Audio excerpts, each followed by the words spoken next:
This is the Cavalier Convos podcast. It's your boy, your brother, your friendly neighborhood, black man. Jonathan Edwards, man. I think we're all just reflecting on this year, especially for me, and then a lot of you, everybody in this room kind of knows a lot of the things that have been happening in my life, and I'm blessed to be here, man. I'm proud to be standing next to these fellas. So. This is the Cavalier Convos podcast. Hey, John, I'm not standing. I'm sitting, man. Some of you guys know me as Jaye. If you follow me on IG, you know me as I am Jaye David. To my right, as always, I got my brother Dwayne here with me. The one and only. This dude is always ready to work, man. Hey, appreciate you. Love it. We got to my far left, so I'll go to my far left first. We got our executive producer. We got to mention it because he is executive producer along with me here. Michael Elie, best man in my wedding as well. For you people who do not know, some of you do, that I got married this August. And then Chris, my brother Christopher Potts, who my wedding was the first wedding he actually was in attendance to. So that's what's up. Yeah, it was a good one because he ain't know it was a wedding. Great man, by the way. Yeah, great brother, and his lady is here with us too as well. Lakia, my sister, and then we got Quan here, who's doing the video for us, and we appreciate him for doing that. Man, so what we'll do, man, and we'll kind of start out. I guess Mike, you can, and Mike and Chris, I guess Mike, you go first. Introduce yourself to the people just real quickly. Go ahead and let them know you're not related to the other. He's not related to the other Michael Elie. Now we ain't gonna say the real, because people be like, yo, the real Michael Elie. Nah, this nigga's real. All right, so go. I'm more like the average guy. You're a good brother, man. But go ahead, Mike, and then Chris, you can go next. How's it going, guys? My name is Michael. Last name Elie. I was born and raised out in Queens, New York. My profession is a car salesman / mechanic. I'd say it's been a great start of the year. Doing this with my brother Jaye is just the beginning of a new journey of success. I'm happy to be here. Yeah, I'm happy to have you here, brother. I'm happy to hear. Since you're a mechanic, you feel like doing some work. I just messing with you. You got some work to do. Yeah. Mike get it done. Can you work on a Chrysler 300? I work on any price. Any price. I hear you. Get right to the money. I get you. Negotiate. Negotiate over here. So we got Chris, brother. I ain't gonna call you Chris. I'm not calling you Christopher. We got Chris. Go ahead, bro. What's going on, man? This is Chris Potts, man. You know what I'm saying? A lot of you might know me as the great one. Here we go. Yeah, so again, I'm Chris Potts. I'm 34. I'll be 35 in March. Father of one, got a 10-year-old son. From Charlotte. Grew up in New York as well. So, you know what I'm saying? Got a little splash here, north and the south here. Yeah, you already know, baby. Brooklyn. You know what I'm saying? That's what it is. But west side of Charlotte, we still here. Don't ever forget that. West side. But yeah. So I guess what the thing is, and I think it's good that I have y'all three on here, because y'all do, I know all of y'all. Y'all know each other in a little bit, but I know all of y'all, and I know and what I wanted to kind of talk about today is and the topic really is not necessarily something that is because it's different for different people. It's the idea of coming out of a dark place or a dark period of your time in your life, and how you actually make it out on the other side. Because I always when I talk to for people who know, I coach, right? And I talk to my players as far as this journey or this path that you're on, as far as being excellent at a particular craft, right? Or just life in general, right?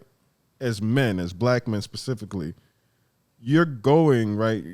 Say there's a bird, there's a house, and a very valuable prized possession is in that house, but it's on fire.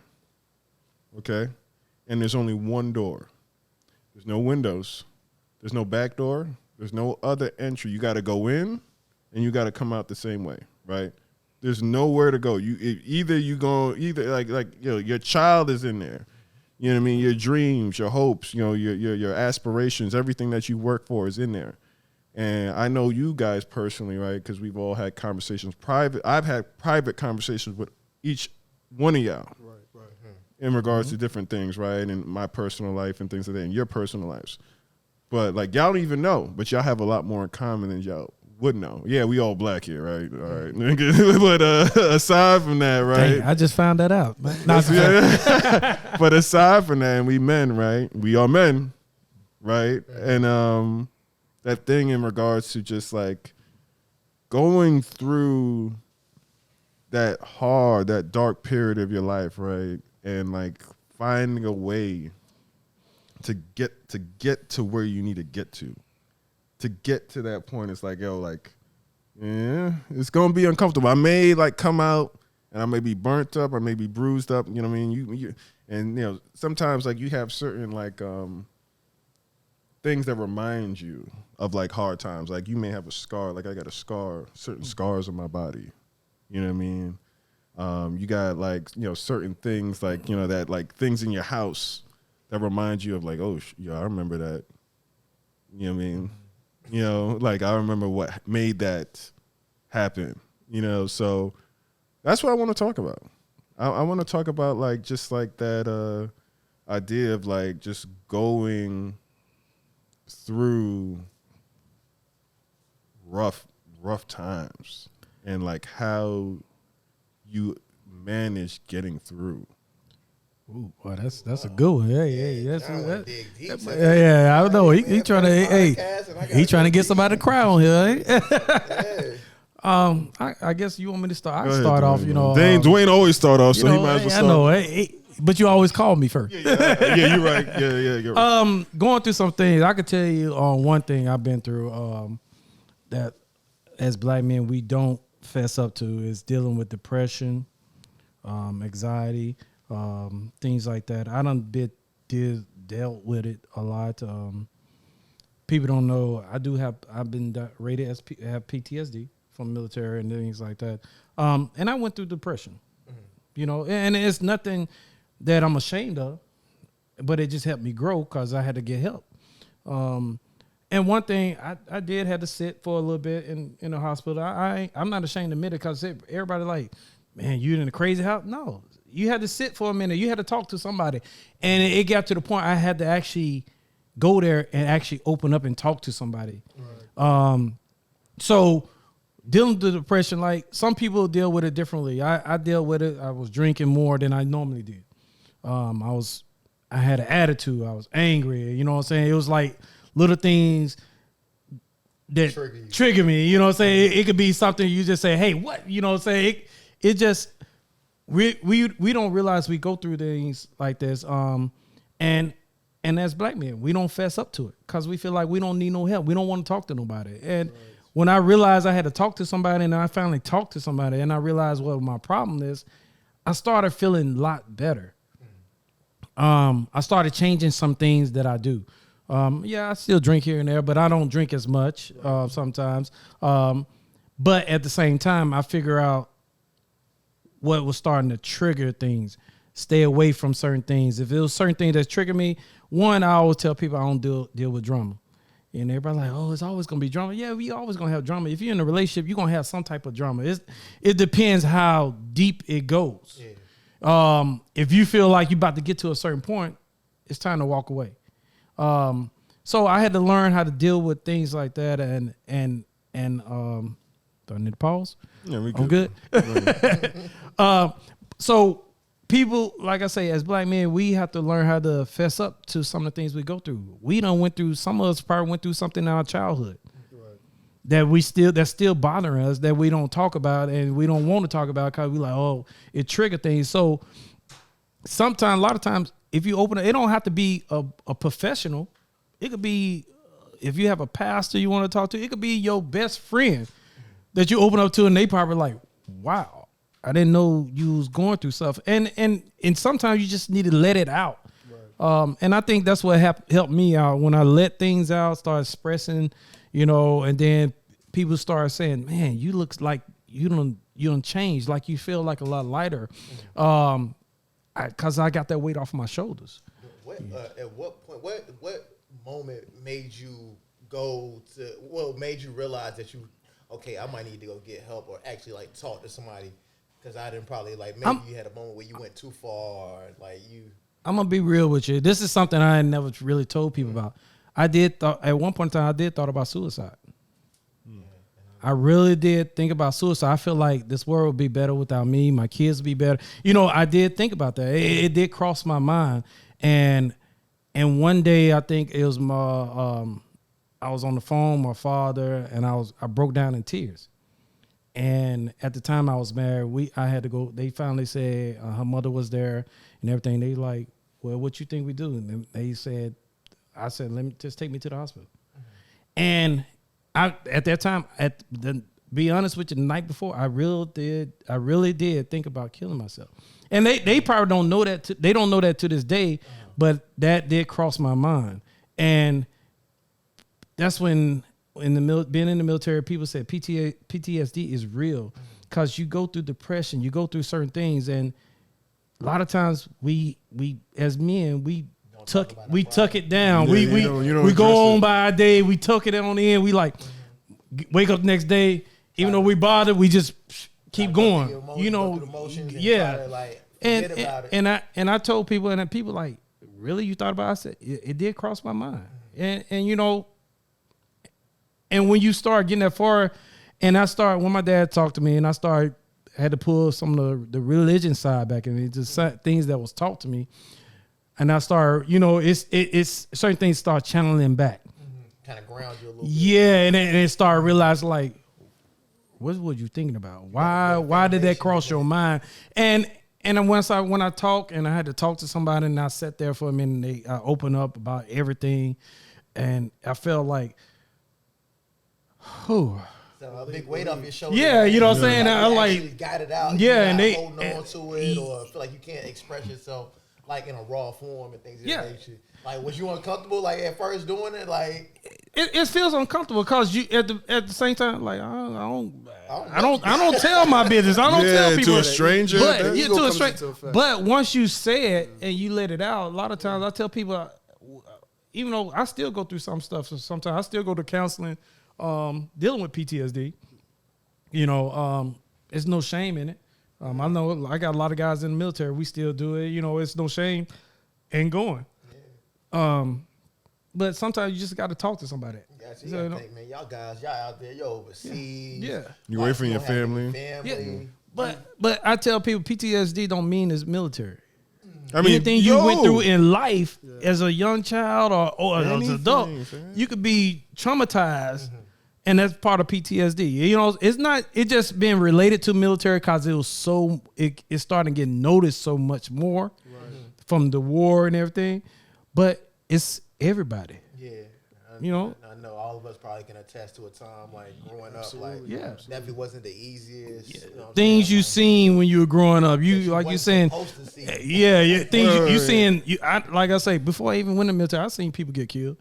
You seen things that you don't, but at the time you don't think about it, but you don't know how it may affect you. And then you start opening up, you're like, dang, all this time I've been holding on to this, so it's things like that. I just tell people, you got to open up, man. Yeah. It's no shame in saying what you've been through. Right. We all been through something in our point in our life. Like I said, I did think about it. But now that I'm back to the grounded part, I'm kind of a little bit more on level side, and I still have a moment. You always gonna have your moments, But it just, hey, once you open up, you good. Exactly. To me, that's my way of getting out of it and reaching back to my roots. Is any have y'all two had counseling or any type of therapy at any point in your life? I haven't, man. I know at one point when I was married before. Like, it was at one point she wanted to do therapy. I was not with that. Like, I like me, like, and just coming, it was just the culture I grew up in. Like, you know what I'm saying? Yeah, black people don't do that. We ain't really go like counseling, therapy. I'm not talking to somebody about my problems. Yeah. Like, nah, I'm good on that. And you know what I'm saying? Like, that was something I just was like hell bent against not doing. And you know what I'm saying? Like, I probably could have got out a lot more feelings and things in nature, but at that time, like I still was like a bottled up person. I really didn't talk about. How old were you at that like, point? I was about 30. I'm 34 now, so I was probably about 5 years ago.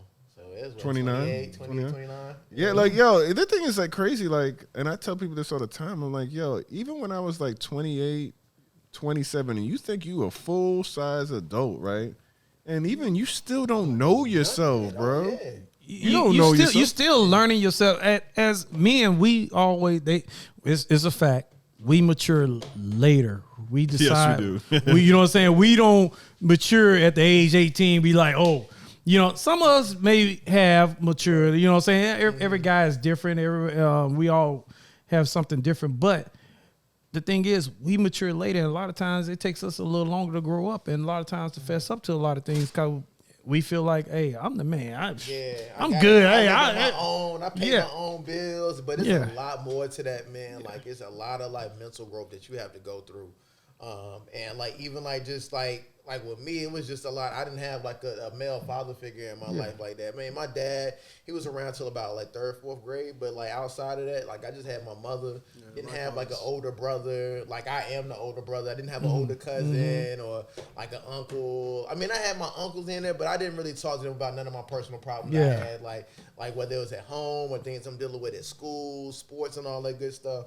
And like with me, it was really like just like some of my good friends and even my mother, man, my mom, like she did get me to a point where like I could talk to her about like real sensitive like topics and things I might be going through, and that did kind of help me, but it didn't open me all the way up. Yeah. Until I actually got older down in life, man, and it was just like, man, you go through some things and you just realize, yo, I'm the type of person I can't hold on to negative energy. It eats me up, man. Like it drains me. Like, so I have to like. At some point, I had to let it go. I got to let it go. Either I talk about it, I write it down. At one point, writing down things was like a thing for me. But now, like, I can like freely talk about like things, and like sometimes you never know how your story might help somebody else, or like get a guidance down the line. I always tell people your story. You never know what your story might benefit from somebody else. Right. That's like, I know like John, he coaches. I coach too. You know, some of the older guys and some of my young kids. Sometimes they going through stuff in life, and I'm like, man, talk to me. Yeah. Man, coach, you know, then they talk to me. I say, hey, let me tell you, you're not the only one. Then you start talking to them, and when you open up to them, I'm like, call me if you need to talk. You know what I'm saying? Because I'm that type of person now that I've been through my stuff. I be telling people, call me if you need to talk. Call me. I don't care. I'll sit there and listen. Even though, you know, you might ramble for about an hour, but I'm going to sit there and listen to what you got to say. At least you getting it out. You know, I'm not going here to tell you what you need to do, but I'm that shoulder like, hey, you need to talk to somebody. Say it. You know, sometimes I always say we need that outlet. Right. As men, we always got to have the outlet. Sometimes we just work. Like I say, we wake up. Normal routine. We keep going and keep going and keep going. We just pack everything down. Packing it down. A lot of things going on. We packing it down because we trying to be that strong figure. We're not trying to be weak because we feel like if a woman see us cry, man, she gonna think I'm weak, and it's not the case. Like, you ever done any therapy, or even has anybody ever recommended therapy for you? I've actually never done therapy. I was recommended therapy during the time of my teenage years because I grew up with my mother. My parents were divorced growing up at the age of 6. My mom, growing me up, was very strict on me, being the fact that I was the oldest out of the 3. And boy, man, my mom would be on me every single day, from all aspects of like school to work, everything. Who recommended the therapy? Was it like somebody at school, or like what was it? As I got older, I don't know if everyone's familiar, but I grew up with Jaye and also another friend of mine by the name of Laurent. Laurent actually recommended me to actually do therapy, and I told him that I really necessarily didn't need it, being the fact that I felt to me my mind state was clear and stable. It was more so he was telling me to go for emotional support. At that time, what was going on in your life, though? All right, at that time in my life, there was a lot going on. I used to be in and out of the house a lot with my mother. I used to run around with the guys and stuff like that. Come home late. Certain times, so funny. And growing up, I used to have like girlfriends used to call me in my mother's house on my mom's telephone. I don't know if you guys remember. We used to have the three-way and everything on the line with your friends and everything like that. So there was a moment in time where my mom called me on the phone with a girl and my other homie on the phone on the line. And my mom grabbed the phone and was like, "What is going on? Like, you have no business of talking to friends right now. You got to do your homework and then make sure you go to bed so you can wake up early, go to school." So it was more so about the relationship with your mom and how you were dealing with that and how you were handling it. Yeah, there was growing up. I could not have a girlfriend. I had to be home a certain time, which I understood because I understand the area where I was living at wasn't the best. And also she was just trying to protect me so this way I wouldn't follow some of the ways that my father was acting. She didn't want you to be a replicate, like, because I remember you talked about this in regards to like how many siblings you have on your dad's side. All right, so on my dad's side, I believe there's 8 of us. 8, and how? You say you believe that mean it might be a few more, huh? Listen, hold on, go ahead. So, Papa was a Rolling Stone. Now, how many different mothers were there? All right, so there could be from my knowledge that I know of personally, I believe there is 5 different mothers. 5 different mothers. Got you. And that my father and your father was married to your mom. Was he married? Did he get married again? Yeah, my father actually married my mom in the year of 1989. They got married. And then did he marry anybody else? Year, was he married before that or after Oh yes, that? he was married before that. He was married before that. Which I have my 2 older sisters. Okay. Blessed to have them in my life, man. The greatest, man. They've been such a blessing for me, man. A big blessing, man, for me. I'm very grateful to have them in my life. I'm grateful that we rekindled and reunited with each other. I've been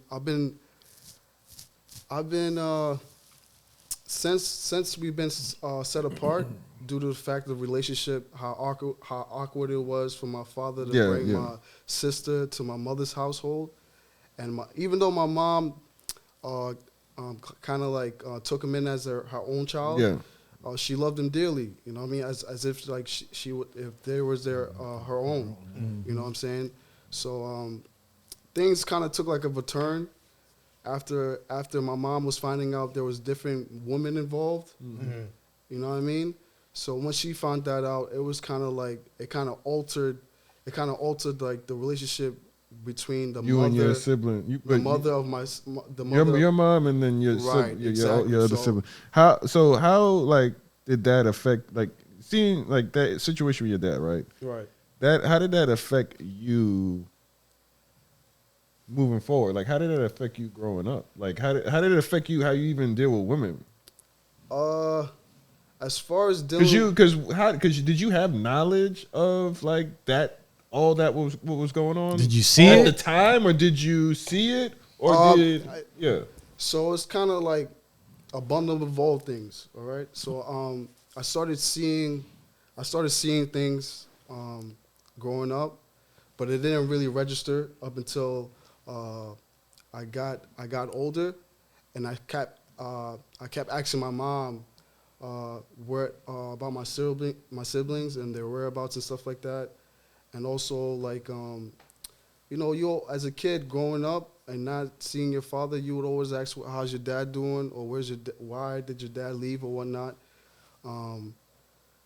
So a lot of questions came into play in my head, but it never dwelled on me to the fact. It never dwelled on me to think that you know what I mean, like I was like not loved in the household. You know what I mean? I always believed I was loved, but like more in a different fashionable way. And I'm assuming your mom, like, she really like made sure like you Yes, had that absolutely. love. My mom played a lot of roles in the household. You know what I mean? And to this day, I respect her and love her with all my heart for what she has done for us. There's nothing. I believe there's nothing I could ever give my mom. They repay her back. For what she's done for me. It's She's no been price. through a lot, man. She's been through a lot, through like fights with actually physical fights with my mother, working 2 jobs, risking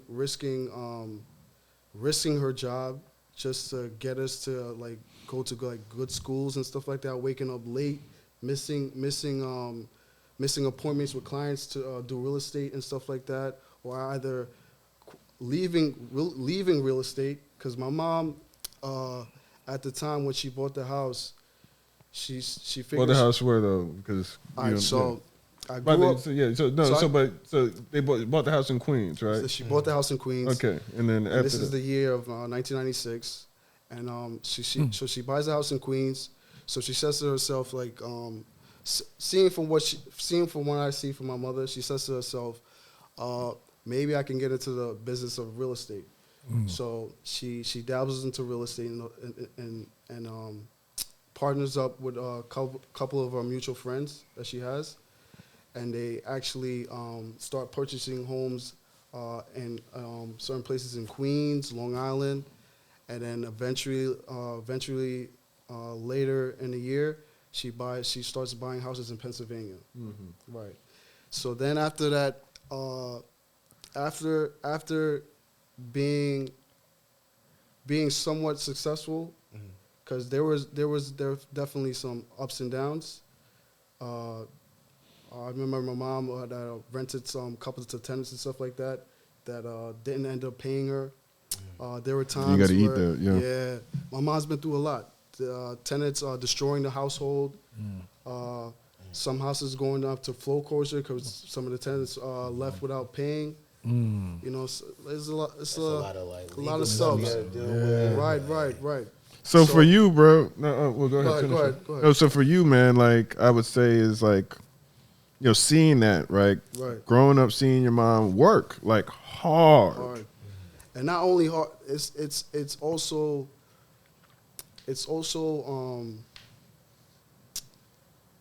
amazing to, I don't know, I could speak for the Caribbean families. It is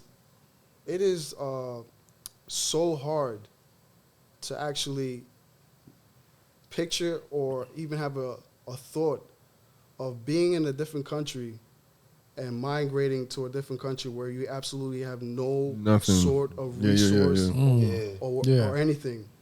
You know, it is. That's right out the mud. It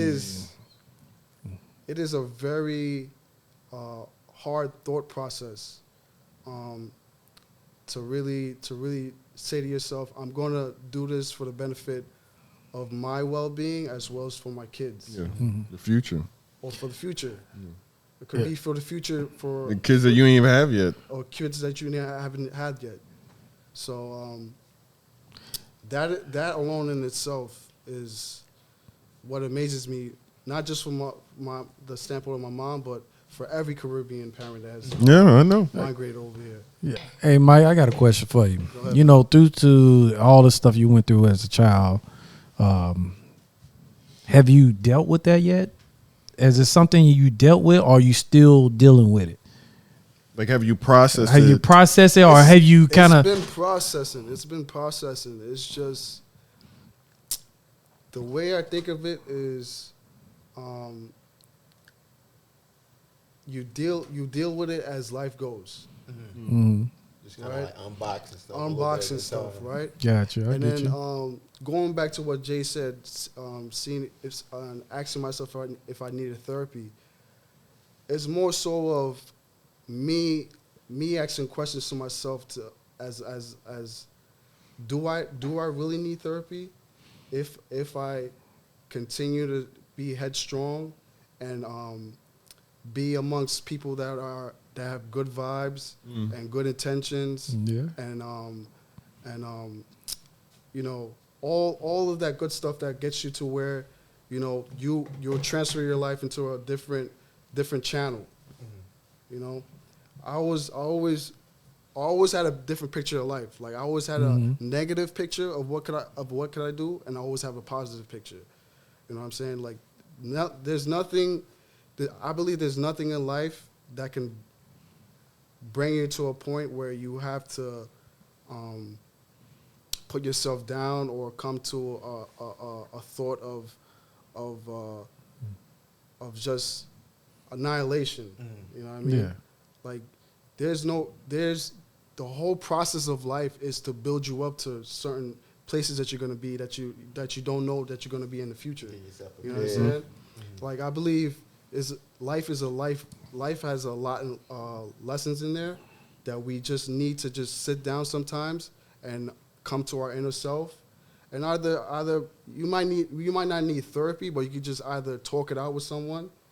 For some young kids, they just don't want to talk about their parents because they might have like a certain aggressive tone that might come with it, that they're so closed-minded and everything like that. So I can understand that, but there's always an outlet to reach out to someone other than your mother. It could be either your cousin, it could either be a close friend, it could either be a stranger. Sometimes for some it could be a instance, complete stranger. hard to believe, but sometimes speaking to a stranger is actually better for some people. You know? 'Cause, you know, I look at it when you say that, when you speak to a stranger, because they not going to already have a judgment on you. Yeah, they don't have a real preconceived they notion. don't have no prejudgment on you, so they going to look at you like, oh, wow. You know, they hear your story. Right. You know, and it's not about counseling. It's just they hear your story. They don't have this assumption, because sometimes family like, oh, I knew you when you was growing up. Yeah, I knew you was going to be messed up. Yeah, I knew you was. But sometimes when that stranger, you talk to them, they be like, they hear your story. They hear where you are. They don't have no prejudgment from you or before and after. You know, it's just, I'm seeing it you right now. Absolutely. You know, and they hearing what you're saying. And sometimes, like I say, sometimes the stranger is the best friend Outlet, that you could talk to. The best outlet you outlet, could talk to, because it's no judgment on you. Yeah, on I know probably a few times in my life I probably needed therapy. And why do you think that? Why It's do you because, like, but the thing is, and you know, we've talked about this, but like, a lot of times when you're in it, you can't diagnose yourself. What the heck? Like, the idea is like, yo, like, you on didn't the see, diagnosis, you gonna say I'm good. Yeah. Like, oh, you That's you how I didn't get through it. You know what I mean? good. Like, yo, I remember like when I was messed up, bro. Like, I was messed up upstairs, right? And like I was doing all types of dysfunctional nonsense, yo, running around the streets, party, like yo, I was like partying like from like Wednesday to Sunday, drinking, not drinking. Drinking, bro. Drinking. I did that in college. And anyway. hey, man, like, yo, when you can look at your past life, the thing is like, yo, like, because y'all know me now in regards to like how I am with my faith. Like, yo, I remember, like, I always like read the scripture in regards to like the Apostle Paul when he talks about his past life. He's talking about like, yo, he was an injurious, he was a persecutor of the church, he was a chasing after diverse lusts. That means you just out here like, yo, slinging dick. Like, that's just, we're gonna be honest, right? I was out there unprotected. Just gonna be honest. I was running around unprotected, right? And dysfunctional behavior. And the crazy thing about it, while I was out there wilding, I had the most friends I ever had in my entire life. Because misery loves company, bro. Like, if you was out, like, yo, when I got cleaned up, when I started doing, like, taking heed to like, a lot of the stuff that I grew up learning as far as, my fear of God and, and cleaning myself up, you know what I mean? And doing right. Not what was right in my eyes. Because like, us as individuals, us as people, us as humans, right? We have an idea of what is right, and it depends on who you talk to. What's right? For some people, right is, you know what I mean, killing someone. Like being, like as long as there's people who think like that, and like, right and wrong is not subjective. You know what I mean? Like, it's not. It is really not subjective. Like, there is a standard, right? It's in you. It's born in you. Your creator put it in you, right? Regardless of how you feel. You may be an atheist, listen to the joint, and you may be saying like, if that's the case, like, nothing keeps you. Like, what's keeping you from like killing somebody because like you don't like what they said to you? There's something in you that keeps you from doing that. It ain't because like it's good or bad. Like, because like who defines good or bad? You know. There's a creator that there's good and bad. Like, it. There's a reason for good. But aside from that, right? Because not to talking about religion, but like you like when you're a person and you're living this life and you're out here, and living in the world and stuff like that, and you're doing certain things, right? Mm-hmm. And like you're living your life and something ain't right, but you don't necessarily know what it is, and you don't know how to necessarily treat it. Yeah, like, I was at a point where I probably should have been in therapy versus chasing after certain vices or certain coping mechanisms to deal with the trauma or deal with the stress or deal with whatever was bothering me or hurting me or whatever pain I was dealing with at that time. So, like, for me, like, and this is the thing is, people say, black people don't need to go to therapy or black people don't go to therapy. People don't go to therapy. Yeah. People don't, right? But black people specifically, because of what you deal with on a day-to-day, what you deal with as far as like, when you walk outside, we in a house right now, right? Times, man. Listen, right? But listen to this, right? We in a house right now. But once you step, even in your house, you're behind enemy lines. Breonna Taylor was in her house, right? Mm-hmm. She was in a house. She was not, out in the street. She wasn't on, she wasn't, you're just hanging out, on a city block. She was in a house, right? And lost her life, right? When you walk around the street, when you drive your car, when you, like, you out here. And as a black person, like, you are always on 10 because you have to be. You see a cop car. If you black and you see sirens, the biggest, hey, listen, the biggest, the biggest in the world, Jiminy Cricket Sambo can to tell you, white people this, and black people need to stop complaining. You know them, y'all know, everybody know them. You talk about black people need to forget about racism. It's not 1948 anymore. All this, but when that sees sirens behind him, and it may not be for him, he is on alert.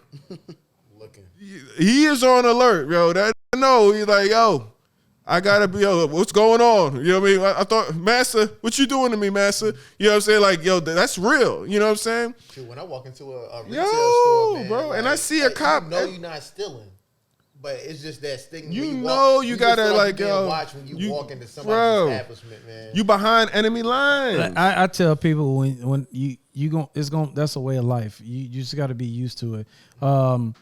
My thing is, when you let it bother you, it's gonna eat you up inside. When you go on about your life, of course, somebody gonna try you. As a black man, somebody gonna say something to you that's gonna try to trigger something. But at the same time, we gotta realize it's not being a punk. Just say, laugh at it like, okay, bro, all right, I hear you talking, and walk away. It's not being a punk because that's being a bigger man. That's being a better man. And that's one thing we gotta get. We used to like somebody say something, you like, oh, I'm about to fight. But all they do is just got that trigger. They flip that switch on you, and now they got you, right. And now they don't reel you in, and that's like I say, even with the police officer, they try to pull you. They gonna try to. Some of them they gonna try to trigger you. Right. You give them no reason to do anything. They were like, we got to figure out something. They gonna try their best, and that's why I tell people a lot of times we get the high heads, and I've been in that boat too. Police officer, I'm like, what you put me over for? Yeah. I'm talking back like I ain't doing nothing. You know what I'm saying? And we get that. We do that all the time. And sometimes we just like, I'm gonna be cool. I ain't gonna say nothing. I'm gonna give him my license, my registration. Here you go, sir. What question you got to ask me? Oh, you run it? Yeah, you good? You know what I'm saying? Because they looking for one little thing. I got a question. Have anybody in here been arrested before? I have. Been arrested twice. I've been arrested. Lord, we got people that's not even on the podcast. They ain't even on the podcast. They raise their hand. I've been arrested before. So you been arrested, Mike, before? Yeah, I have been arrested before. Hey, wait a minute. Have you had to sit or you were just arrested and taken down? No, I actually. All right, so It's a difference because everybody. No, my situation is very. You don't even have to tell us what you've been arrested for. Yeah, you I'm just saying. Yeah. Were you arrested and taken to the station or no? Yeah. Did you go through intake? Yeah, that's the question. There was a It's point a where I difference. was arrested in my household and took into central bookings, and I had to spend a day and a half. Went to the process of getting the attorney and everything like that for a restraining order and everything like that. And I got out the next day, and it's funny that the person I'm sitting next to or alongside to, Jaye, picks me up the next day in the evening, and takes me to his house to talk it out and everything like that. That's Like I'll never forget that day. Yo, the crazy thing is, like, I don't even remember that. Yeah, man. What? It was far back. It was probably It's right to be 2000. Really? Yeah.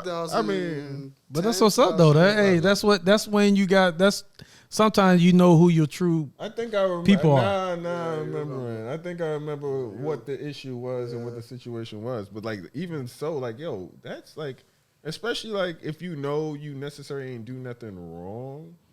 And that's the hard thing. As black, we know we don't do nothing wrong. Yeah, we feel like we gotta fight. You know what I'm saying? And That's traumatizing. And that's what that's what they want us to do. When we know we ain't do nothing wrong, they want us to fight so they can find something on us. Right. And I tell people that all the time. And it's hard. Trust me, it's hard. It's very hard. And being with somebody that dealt with certain things, it was hard. When the police officer said something, I was ready to fight. And some people had to pull me. Calm down, Dwayne. Chill, man. Chill. You know, and it triggers, certain things start triggering. That's why I say when you're dealing with certain things, like you say, dealing with depression, things that always trigger you, it's certain things that start triggering you. So, and now I'm on 10. Yeah. You know what I'm saying? I'm already on 10. I'm like, I don't see nothing else. I don't care who you are. But I'm on 10, and it happens, and that's the problem. In some cases, it goes left. Yeah, it goes left. Yeah, really and that's the thing with. And sometimes you have to sit back and like take that deep breath, like, all right, She had to really like calm me down. Like I was always like, I would get pulled over, and I'm popping off to the cops all crazy, but.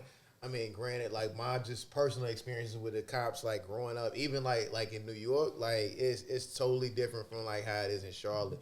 Like in New York, you getting harassed. Like you walking 2 blocks to go to the bodega, you just trying to go to the store or whatever, and you getting harassed by cops, like just stopping you, frisking you for no reason. Like that was like stuff I dealt with like on the weekly, daily basis all the time. Basically, you go outside your house, you know, you almost like. You go outside your house. You basically, you know, there's probably a 50-50 chance, which is high, that, you know, the cop is going. And they think every little black boy, especially in Brooklyn and it's our Bed-Stuy, Brevoort projects, like they think every little boy over there is either dealing drugs or you into something that's just not good. Stereotype. And it traumatizes you, and that's why I say, and that's why we always gonna be on the defense because you 14, 15 years old. Yeah. You a kid. Yeah. Now, Chris, have you ever had a gun drawn on you that? Yeah, I have. Man, I know I have. I've definitely been in that situation twice, man. Very scary. And I was 11 at the time. 11. Yeah, me and my cousin. And it wasn't by the cops. Like, we was legit. It was this guy from another neighborhood. I want to say he was from Brownsville. Probably was, more than likely. But he had pulled a gun on me and my cousin. It was kind of like late in the evening. We're going down to the store. It's a couple blocks away from the house. And man, he like trying to rob us for whatever we got. I think my cousin had like these. I forgot what kind. I think he had Bo Jacksons on or something like that. Oh, Bo knows at the time. Yeah, but man, you see somebody pull out a real gun, man. It's just like it could be traumatizing. You just like it's different, man. You just freeze when you see somebody pull a gun. I've like, and y'all know, like I ain't grow up in the hood, but I've had a real gun pulled on me before. I ain't grew up in the hood either, but times. Yeah. A couple times, and like, yo, what do you do? You know what I mean? Like, it's like I say, it's traumatizing. When you go through something, we always gonna be on the defense. but So the crazy thing, it's, like, yo, like, homie it's simple pulled little out, things. You know, your homie pulled out the joint, and like, I don't even think like I even like thought like I thought about it like afterwards, but it was just like, all right, you know, that's over. Let me just get back to what I was doing. You don't even like that's not normal, bro. That's not normal. It's not. And as men, it's like we just have like this thing. It's just like, yo, all right, next thing. Like your life could have been. Right now. Your life could have been ended. And that's when you talk about life could have been ended. That's just like times when I was in college, we used to go out. You know, we hang out, but then people start shooting. I know it's a guy that got shot right next to me, and I'm like, man, if I would have stepped just 2 feet over in front of me, it could have been me. You know what I'm saying? Even though he got hit in the arm, but it's just the point. I'm like, why? You know what I'm saying? You start it's stuff like that, but when you're young, you don't think. Yeah, you like, it's the norm to you. Like, you don't really like. It's not even like a process with it. It's like, okay, like it wasn't me today. Like, and that's why I say we all been some traumatized in our life. All of us, some of us could have been different ways, in different things. Like you say, you had a gun pulled out on you. You're 11 years old. Yeah, that could be traumatizing too. You a baby at 11. You know what I'm saying? And, you know, getting a gun pulled out on you, somebody trying to rob you. That, and a lot of times we don't think we holding on to a lot of these things that, and once we realize, like, man, this has been bothering me for a long time. Right. You know what I'm saying? And as black men, we don't fess up to things because we don't want to seem like we weak. Yeah. Right. You know, it just is part of it. We don't want to seem like we weak. But the thing is, sometimes we gotta step up and just say, hey, I got a problem. You know. And I think the one thing that did benefit me kind of growing up is like I'm the oldest of 5, so like sometimes I did have like, well, most of the time I did have that outlet. My mom, like after my pops left, my mom always kept like, we were lucky to have like both parents, we all got the same mother and father and stuff like that. So, you know what I'm saying? I don't know what it's like to have like a half brother, a half sister, or anything like that, and how that whole situation works. But me and my siblings, we all like, we in the same household, we going through the same thing. So I think just being able to talk about certain things with like my sister or my other little brother, like I think that kind of helped me out. I still didn't talk about every single thing. I think when it did come to like people outside of like my siblings and my mom, I too fond about like opening up and being that personable with them, because I'm like, yo, like you're not family, like you know what I'm saying. I don't even know what you here for, why you even talking to me, or why you even want to know about like what I got going on. Yeah, I used to have social workers show up to the school random. Like, you know what I'm saying? Like, trying to, you don't have holes in your shoes and things like that. And I think my pops used to try to, like, I guess he was find a reason to get custody. And, like, try to get custody of me and my siblings. And, you know what I'm saying? Like, I got social workers showing up to, like, and they asking me questions. At the time, I'm probably like 10, 11, 12, somewhere around there. Early preteens, and like, you know what I'm saying? Sometimes I don't even know why they ask me these questions. I'm thinking it's a normal thing. It's like, yo, you living like in a state of like extreme tension. Like, yo, all the things, I mean, and at the same time, I'll tell you this, that stuff make you strong, right? It's like crazy. It's like, yo, God has this thing set up so crazy to where it's like, yo, you're actually tolerate your joint, like, yo, and the fact that we are here, I tell people this all the time, like, yo, y'all see me every day, like, yo, I wake up, thank you, Lord, for another day. Yo, we bear witnesses, no God but one.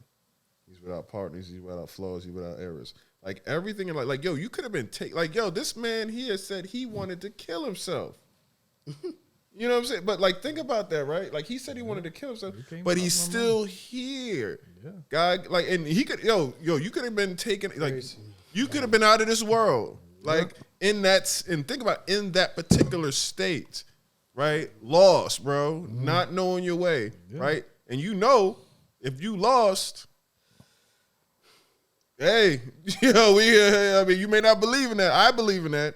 And I don't, This is my if everybody know this is my podcast. So like I say what I want. You know what I mean? Y'all not folk aren't gonna call you could comment and DM me and tell me, yo, it ain't no God or whatever. I don't care. But I tell you, like, yo, in that particular state, but like, yo, you still here getting an opportunity to, correct whatever wrongs in your life, to do things better than you did the day before. Right? It's just a process, man, of just trying to get better and using the pain, using the trauma, using all those different parts of your life as ways to inspire others, way to inspire yourself, which is more important because, the best way you can lead anyone, right? And we talk about this all the time, man. We talk about this together as a group. We talk about this individually as far as like inspiring the next generation of black young men that's coming up. The thing with that is like, yo, I went through this. I did this. I had to go through this. I had to work my way out of whatever. But look at me now. Look at where I'm at now. Look at what I'm doing now. That thing is important because, like, yo, we saw examples. Yo, we saw Malcolm X. We saw MLK. We saw Medgar Evers. We saw Fred Hampton. We saw all these different individuals, Marcus Garvey, different folk, man. You know what I mean? Regardless of you may not agree with everything they did, but I will tell you that they did more than the average human being did. You know what I'm saying? Like, yo, there's certain things like in regards to Jackie Robinson, like, yo, when I know about the true, right? Because, right, the thing is, like, yo, the media will tell you certain things about like Jackie Robinson and immortalize it, but like certain things about Jackie Robinson I don't necessarily agree with. Certain things about Sidney Poitier, who just passed away, I don't necessarily agree with everything that he did, but I will say that he did excellent work despite the circumstances and the time that he was coming in. So I'm not going to disrespect him in regards to, like, maybe I don't agree with certain things, but I can say that he accomplished a lot of great things and he did a lot of great things as a black man. And I will respect that part, right? And in a later time, we can discuss some of the other things in regards to I may disagree with. It's not a knock on their legacy. It's not a knock because, like, there's certain things about MLK, personally, I don't agree with. But the man did more for black people than anybody else that we could even discuss or talk about. I look at it like this. Nobody's going to agree with everything that somebody do, and we not going to, you know what I'm saying? Some things we're going to disagree, some things we're going to agree with, and that's the way of life. That's part of life. I might not agree with everything you do, John. I might not agree with everything Chris or Mike. You know what I'm saying? Right. It's just the way of life. But the thing is, I'm not going to dread on it. Right. You might do something totally different, you know what I'm saying? But guess what? I'm gonna keep moving, you know what I'm saying? And that's why when we talk about, I know I'm talking a lot because when we talked about depression and when John brought the question up, stuff like that, I could tell people I dealt with this personally. Right. You know what I'm saying? This is something personally I dealt with. So I try to, like I said, I'm gonna try to be quiet a little bit, but but it just is something passionate, and I like to tell people like, hey, you can make it through. I made it through. I always say God's still working with me. I'm always gonna say that. I'm not perfect. Nobody's perfect, but I feel like you can make it through. Yeah. And it's just all about how you want to go about it. Everybody got a way of getting through it. I think it's just more so like you don't just think about yourself all the time. Like you gotta care about others, and you gotta like me, I work with a lot of young people, and I know me like sharing my story. Sometimes it's going to help them, or like it might help them get through a certain situation. Yeah. And like I've seen that happen like day in, day out. Like, and I'm a retail manager. I've been in retail like over like 15 years now. And like when I tell you meet all walks of life, all different races, cultures, sexuality, all that good stuff. Like it's just one of those things where like when it comes to like the youth, I didn't have nobody like talking to me about the things that I get, that I, you know what I'm saying? Like I might get my son advice on, or like my peers, or like anybody else that I'm like mentoring and things of that nature. Like I like to give that back. I like, you know what I'm saying? I don't want nobody to be in the same situations I was in. Right. I understand how I felt at those times. I understood what it did to me. You know what I'm saying? How I reacted to certain situations. So, like, with me, like, I definitely just try to, like, you know what I'm saying? Like, just keep somebody from making them same mistakes, man. Yeah, man. Like I said. I get a joy out of it, too. That's good. Like, that's especially good. Somebody who's, able to take my advice. You don't have to take every little bit of advice I give you, but if you can take something from it, apply it to your life, and like, you know what I'm saying, it keeps you out of harm's way, or it makes something better for yourself, like, man, like, you know what I'm saying, I feel good about that. Like, it's not always about giving somebody something like physically or materialistic things and things of that nature. Like I like to be able to affect somebody's life in a positive way. So. And that's good. I think all of us got something that will affect somebody's life in a positive way. Because the thing is, even some of the superstars, everybody like think their lives are perfect. A lot of their lives not perfect. A lot of them had to go through some things. They go through depression. Matter of fact, we think back when the tennis star, young lady, she stepped away from the game. I can't. What's her name? Naomi. Yeah, she stepped away from the game because she going through depression. Biles in the Olympics, she had to step down. Everybody like, oh, that's messed up. They gave her a hard time, but when you going through certain things, sometimes you got to step away. Yeah. You know, and it's real. This depression is not just for famous people. It could be the average Joe Blow. Everybody at some point. You know what I'm saying? Went through something, and I tell people it's real. So when you got to take heed to that, and I'm glad they started recognizing it more on TV when people had to finally step away and they were like, oh, it's really real. Yeah. And I'm glad they starting to recognize it. But the thing is, are we gonna recognize within ourselves? Right. You know, that's gonna be the thing. You know, now what if she never said? What if someone about never said anything, went ahead and performed terribly? Yep. Never told anybody what was going on, and now she's like hurt, like Simone Biles losing it, and they would have talked so bad about her. You know what I'm saying? Like, it's so many different narratives that can like. I have probably 0 to 0.0% respect. I'm sorry for like a lot of these sportscasters and announcers, right? Now, like, once again, you talking about their performance, right? But, like, another thing is, right, a lot of these folks get on these damn cameras, especially Stephen A. Sambo and Kendrick Perkins. You going there? Watch it. Remember I told you about that. I can fight. First of all, I can fight. Second of all, I don't care. They don't write no checks for me, so I don't care. ESPN. You know that word. I don't like that word. You know. It's referring to folks that are turncoats. I got you, but you know me and that word, boy. But the term is related. I get what you're saying. It's not for white people. Use the word nigger, right? We gonna say I don't care. And they use the C word too. Yeah, no, but it's not really for. It's not really for because like white people love. Yeah, like Samuel L. Jackson and the Django, right? They love them, but they the one started the word. That's why I tell people. But they started the word. But at the same time, it's like, yo, these are your turncoats. These are your traders. These are your what's the joint? The homie that set up Fred Hampton, William.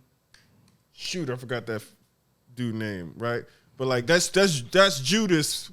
Right, that's your Judas for the Black Messiah. Those are and they need to be called out, right? Because a lot of these folks, right?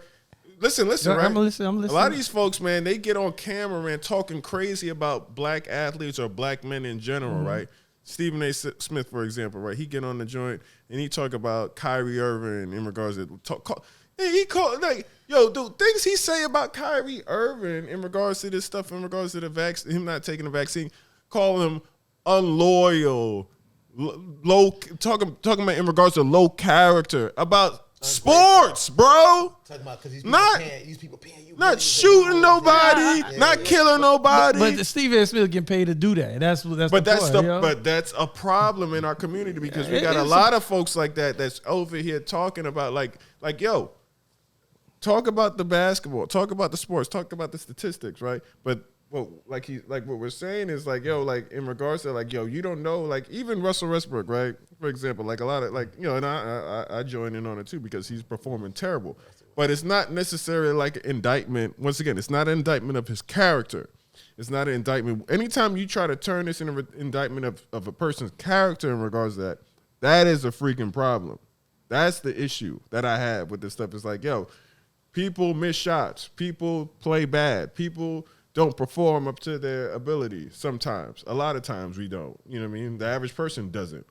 But at the end of the day, like, these are not bad people because they do that. Right? They'll use, like, like, call a person selfish. This is something like, you talking about someone's character. You know what I mean? When you say somebody is selfish or you say somebody is unreliable in regards to, like, certain things like that, it's like, hold on, like, are you talking about the game or are you talking about them? Yeah. You know what I mean? Yeah, like, I'm the biggest person in regards to saying, like, the game is a microcosm of your life in general. How you do one thing is how you do everything. But at the end of the day, like, we have to be careful when we talking about these folk when it comes to that. You know, that's my whole thing. But, y'all continue.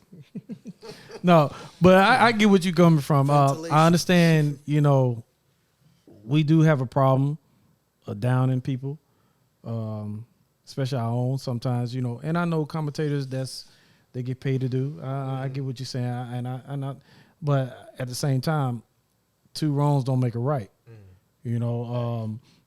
I'm always strict. If you don't never notice, I always talk to John. We talked about it before.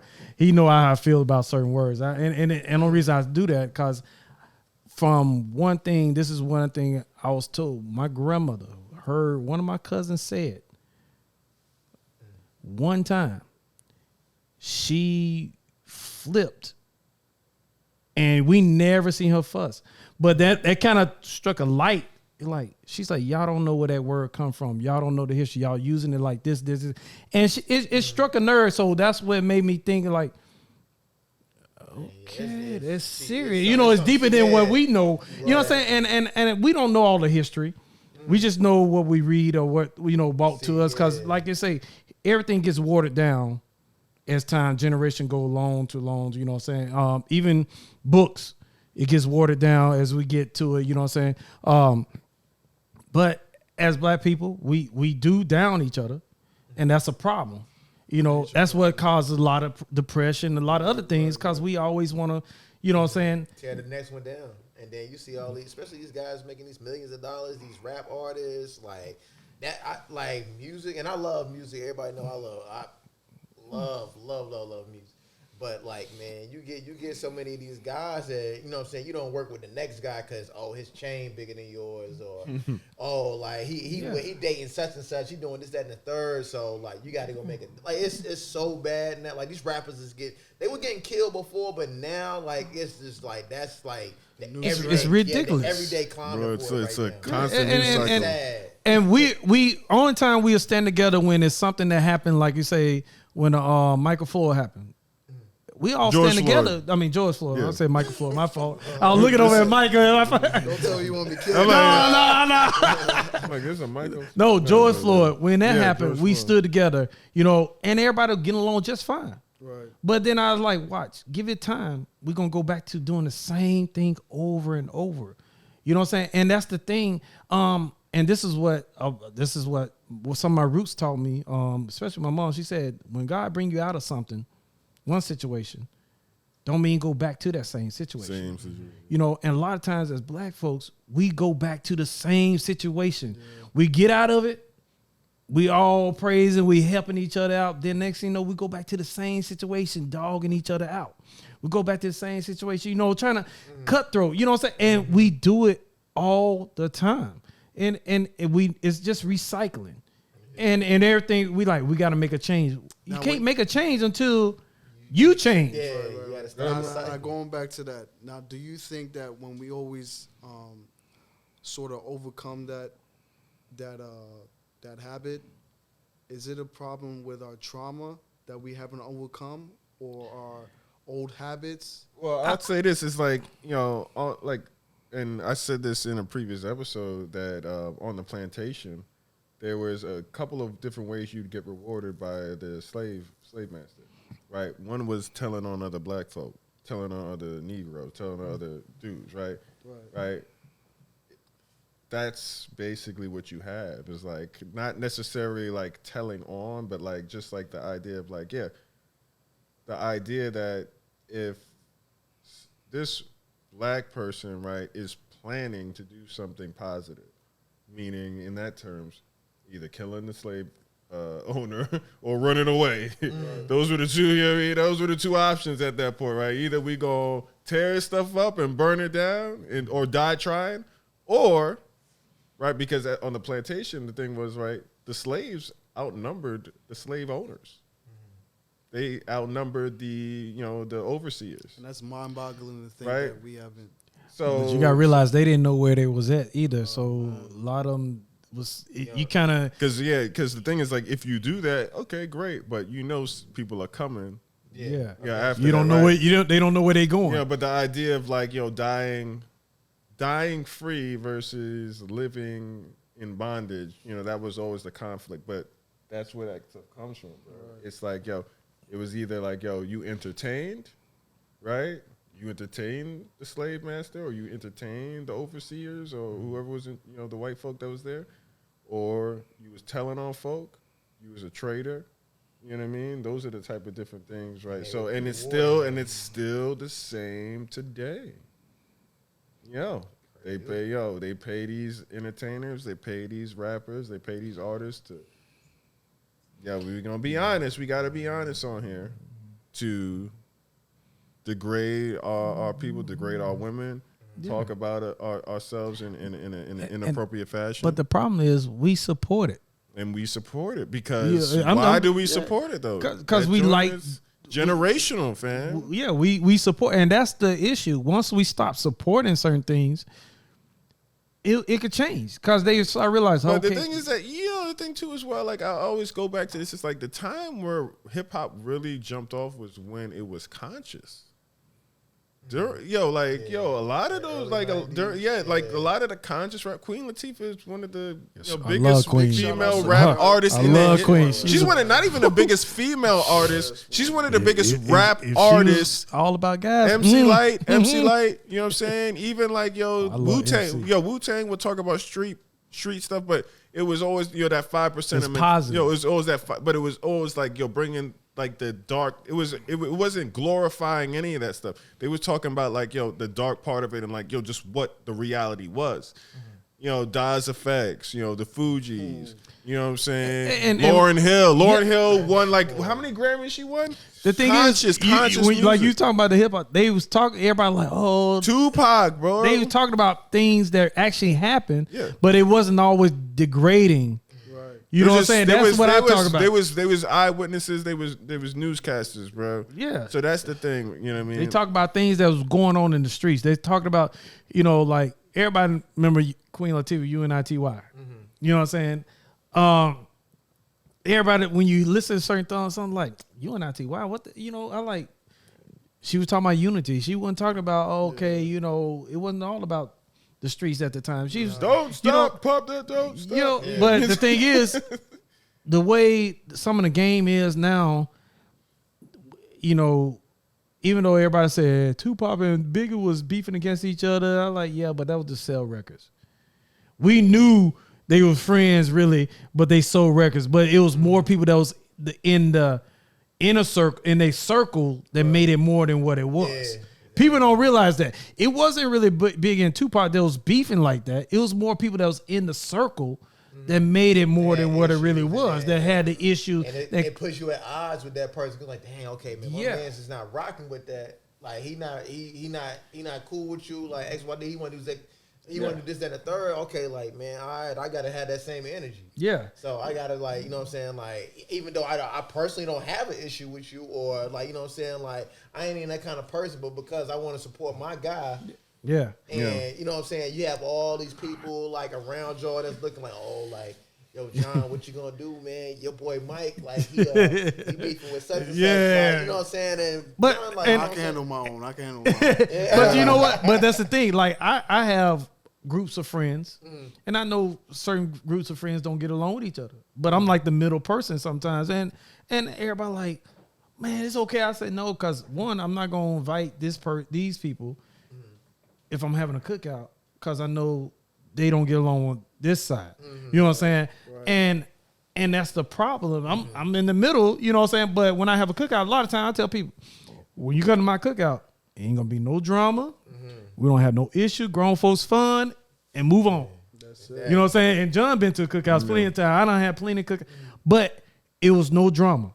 That's at the door. You don't bring that drama because I want people have a good time. Sometimes leave that whatever issue you had. Matter of fact, some of the issue, it was just something petty that you got an issue with. I'm like, that's petty. Y'all got that problem. Y'all got to grow up. You know, and like we go back to what we started off with. A lot of this stuff triggered because something of stuff we went through in our life, and we hold grudges. And we're gonna always and we hold grudges against each other, but we don't hold grudges against the other man. Right. You know what I'm saying? We hold grudges all day long against each other, but we don't hold grudges against the other man that did us dirty at work. You know what I'm saying? Or did us dirty any other time. You know what I'm saying? We don't hold those grudges, but we hold a grudge against, like, me and Chris. Yeah, like me and you. I can hold a grudge, like, not saying I'm doing it, but we'll hold a grudge against each other for something petty. But then somebody else on the other side do something to us, and we don't have a grudge, and we like, man, we gonna shake it off. Yeah, and people were looking like, dang, like you really should have had an issue. You got to have more. You should have more of an issue with him. He the one cost you more than anything. Than y'all had it against each other, and that's what I feel like. Black people, we have so much that we holding on to inside that we hold grudges more against each other than we don't realize that we should be. It shouldn't be against each other. You know. We should not be against each other. I say we the only, not the only, but I'm saying I look at our race that we the most only race that probably won't help each other more than any other race. Oh, yeah, no, that's fact. Hispanics, they help each other. They live all in one house together and help each other. And they go to the grocery store with 3 carts full to fill their whole house up. But they help each other, try to get on each other's feet. You know, white folks. They look out for each other. They look out for each other in a heartbeat. You know what I'm saying? Some of them like, nah, you know, you got some that's, you know, they gonna like, nah, I ain't with that. Yeah. You know, you got some, you know, but at the same time, they'll look out for each other. Exactly. But when we look at each other, you got the same, we the same race. Yeah. We might be darker, lighter. We all different shades, but we all black. But the thing is, we would not help each other because guess what? Jealous of the other person, or you know what I'm saying, like it's always some kind of like personal gain with it to why you don't want to what can I get out of it? If I help you out, what I'm gonna get out of it? And I always tell people, man, like look at these people coming from these foreign countries, you get, like the Hispanics, like they get over here, man, or the Indians, Asians, they building businesses. Yep. They have, like, you know what I'm saying, they own companies and things of this nation, and we getting jealous all dang, like they coming over here taking our jobs and stuff. It's been on the table for the longest. We don't want to do the work. But granted, I know where John could go with this too. Like, you know what I'm saying? I ain't got time to get into that. Getting business loans as a black man, like that's, or just a black person in general. Trust me, I understand. I got my own business too, but it's hard because we got so many people that don't want you to grow. Exactly. I guarantee you, even with this, I'm gonna be honest with this podcast. You're gonna have people that don't want this podcast to grow. You know what I'm saying? You got a lot of people that's gonna hate on it regardless. But and the thing, what y'all could do, right? But you know, the thing is, I look at it like, keep hating on me. I don't care. It don't bother me too much. It's true, that's why I think when I got my help, bro, that is true. I got to the point where any kind of negativity you bring my way, okay, I laugh at it. You're like, oh, you think it's funny? Yeah, I'm laughing at you because you know you thinking you getting to me, but you not no more. I'm in a better place now. If I at one point in time I wasn't. At one point in time, like, hey, we can square up. It's going down, you know. Yeah. But now I'm in a better place. Now I'm like, they're gonna have haters. That's the thing, and as you said, it's like there are people who do not like black people that do not want to see you succeed. Yeah. And it's like, that crab in the barrel mentality. And there's people, that don't want, the truth is the truth, bro. Like, I made it a point, like, in regards to, like, how I wanted this to go, was that truth has to be spoken here. Mm-hmm. Truth has to be spoken. We can't play around because it's too crucial of a time period for our people. It's always crucial. It's always on, red alert. You know what I'm saying? So for me, it's just like, we have to make sure that we're doing a lot of the right things or promoting the right things, because we could make a podcast that's really just like kind of like fluff and you know what I mean, hot topics and talking about silly stuff and you know what I mean, that'll get views, but at the end of the day, like, you know, what talk about real life impact, you know what I mean? Real life. Who's gonna talk about this stuff 10, 20 years from now? That's what I'm focused on. So yeah, this was most definitely good, man. And for all the folks out there, make sure I just gonna, as black men, this is a personal thing with me. As black men, you know, we always say the N word. We call each other that. All right. But as soon as a white person call you that, you ready to fight. What's the difference? Man, the word means the same thing, doesn't it? But what's the difference? Because he another race? That's one. I mean, the thing is that that's a whole episode. I know that's a whole. But we ain't gonna go. I ain't gonna go too far into it. I'm gonna look like this. Hey, as a black man, can we change our words? We can.